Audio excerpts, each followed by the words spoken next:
নমস্কাৰ, কি খবৰ আপোনালোকৰ? খবৰ মোৰ বোধেৰে মহাদেৱৰ আশীৰ্বাদত আপোনালোকৰ ভালেই। তো আজি হৈছে 26 ফেব্ৰুৱাৰী আৰু আজি হৈছে শিৱৰাত্ৰি।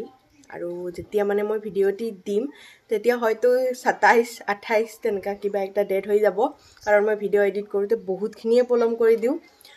তো বলক আজি মানে দীঘলীয়া এটা ব্লগ ৰেকৰ্ড কৰিবলৈ ধৰিছোঁ আকৌ মানে সম্পূৰ্ণ হয় নে নহয় সেয়া মই নিজে নাজানো, কাৰণ মই বহুতকেইটা তেনেকুৱা দীঘলীয়া ভিডিঅ' শ্বুট কৰিছোঁ, কিন্তু মানে কি হয় মিডিলত গৈ মনটো সেই বাদ দিয়া, ৰেকৰ্ড আৰু নকৰোঁ, ভিডিঅ'খিনি পষ্ট দিয়াই নহয় তেনেকৈ। তো আজি মানে ভাবিছোঁ আকৌ দিম, মানে আমি শিৱ পূজাৰ দিনটো কেনেকৈ কটাওঁ, কি প্ৰসাদ পানী বনাওঁ আকৌ সেইখিনি দেখুৱাম। তো পলম নকৰি মানে ইয়াতে বেছি কথাখিনি নাপাতি মানে আপোনালোকৰ মূৰখন গৰম নকৰি ভিডিঅ'টি আৰম্ভ কৰি দিওঁ। তো বলক তেনেহ'লে।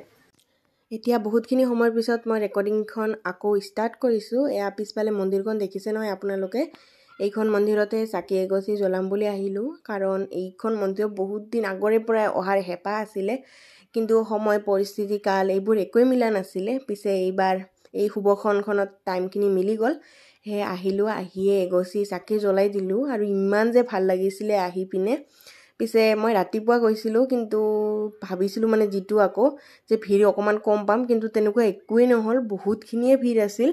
বাৰু যি কি নহওক, তাৰপিছত এয়া ঘৰ যাম বুলি ওলালোঁ আৰু ঘৰৰ কাষতে আন এখন শিৱ মন্দিৰ আছিলে, আৰু যিহেতু শিৱ পূজাৰো চৌদিশে একদম গমগমীয়া পৰিৱেশ, সেয়েহে ভাবিলোঁ যে এইখনতো সোমাই পিনে সেৱা এফাকি কৰি যাওঁ। তাৰপিছত সেৱা ফাকি কৰি লৈ একেবাৰে ঘৰলৈ আহিলোঁ আৰু লগতে বস্তু বাহিনী মানে ফল মূলখিনি লৈ আহিলোঁ বজাৰৰ পৰা।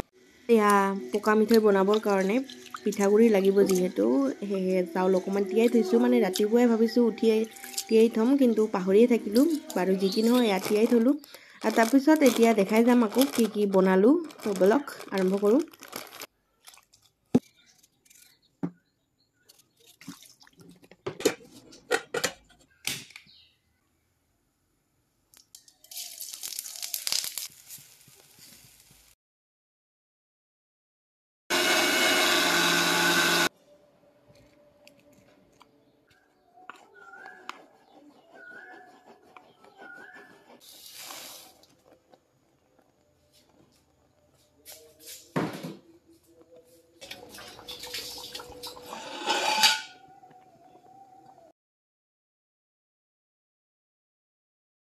মই বনাই ল'লোঁ। এইফালে বনাইছোঁ পায়স, তাৰপিছত এয়া বনালোঁ খিচাৰি। অকণমানকৈ বনাইছোঁ সকলোখিনি বস্তুৱে। তাৰপিছত এইফালে লুচি, লগতে এয়া পকা মিঠৈ অকণমানকৈ বনাইছোঁ, সৰহকৈ বনা নাই। তাৰপিছত এয়া প্ৰসাদখিনি কাটিবলগীয়া আছিলে, সেইখিনি কাটি লওঁ, তাৰপিছত দেখাই আছোঁ। প্ৰসাদ বনোৱা কামখিনি আজৰি হওঁ মানে একদম সন্ধিয়াই হ'লে। বাৰু চাকিখিনি জ্বলাই দিলে আমাৰ আইতাই। এতিয়া পূজাখিনি বাকী আছে কৰিবলৈ, তো পটককৈ ভাবিলোঁ কাপোৰখন সলাই লওঁ, যিহেতু প্ৰসাদ বনাইছিলোঁ এইখন পিন্ধিয়ে অকণমান মানে লেতেৰা হৈ গ'ল। বাৰু যি কি নহওক সলাই আহোঁ, তাৰপিছত দেখাই আছোঁ।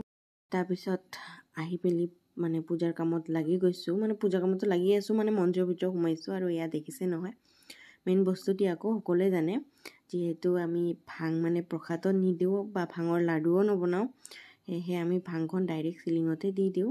এইফালে পূজা পাতি কৰিলে মই আজৰি হ'লোঁ, আৰু এতিয়া মানে আৰু কি পূজা হ'ল যেতিয়া প্ৰসাদখিনি খাই লওঁ। এয়া প্ৰসাদখিনি খাই ল'লোঁ লৰালৰিকৈ, মানে যিহেতু ভোকো লাগি আছিলে, সেয়েহে ৰাতিৰ ভাত সাজ খাবলৈ মানে খিচাৰিয়ে খাম, সেয়েহে তাৰ লগত অকণমান ভাজি হ'লে ভাল লাগিব, সেইকাৰণে ভাজি অকণমান বনাবলৈ লৈছোঁ। আৰু এয়া ভাজিখিনি পুটুককৈ হৈও গ'ল, চিম্পুলকৈ এটা ভাজি বনাইছিলোঁ, আৰু এয়া মই খাবলৈ লৈছোঁ। বাৰু আজিৰ ভিডিঅ'টি ইমানেই, কেনে পালে জনাব কমেণ্ট ছেকশ্যনত। আগন্তুক দিনত আকৌ সোনকালে মানে দীঘলীয়া ব্লগ আনিবলৈ চেষ্টা কৰিম। বাৰু আজিলৈ আহিছোঁ, পিছত ভালকৈ লগ পাই আছোঁ আকৌ, বাই।